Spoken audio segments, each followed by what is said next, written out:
कुछ ऑफेंसेस ऐसे होते हैं जिसका ट्रायल सिर्फ मजिस्ट्रेट कर सकता है। फॉर एग्जांपल वो ऑफेंसेस जिसमें मैक्सिमम पनिशमेंट सिर्फ 7 साल की है, उसमें सिर्फ मजिस्ट्रेट के पास पावर होता है कि वो उसका ट्रायल करे। लेकिन कुछ ऑफेंसेस ऐसे भी हैं जिसमें ट्रायल सिर्फ सेशंस कोर्ट के पास होता है, इसमें पनिशमेंट 7 साल से ज़्यादा की है। उन ऑफेंसेस में जो ट्रायल होता है वो सिर्फ सेशंस कोर्ट कर सकती है। तो बेसिकली अगर हम बात करें उन केसेस के बारे में जिसमें ये दोनों तरह के ऑफेंसेस हुए हैं, तो इस पर्टिकुलर सिचुएशन में उस केस का ट्रायल किस कोर्ट में होगा।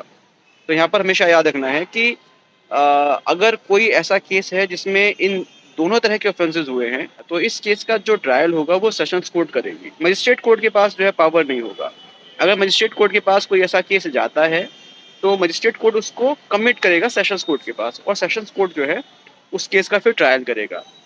और अगर सपोज करो कि उस केस में कोई ऐसा जुवेनाइल है, कोई ऐसा बच्चा है जिसने वो ऑफेंस किया है, तो फिर यहाँ पर सेशंस कोर्ट के पास भी पावर नहीं होगा उस केस का ट्रायल करने के लिए, क्योंकि जो यहाँ पर एक्यूज्ड है वो एक बच्चा है, वो 18 साल से कम है। तो इस पर्टिकुलर सिचुएशन में सिर्फ जुवेनाइल जस्टिस बोर्ड के पास ही पावर होता है उसके केस का ट्रायल करने का।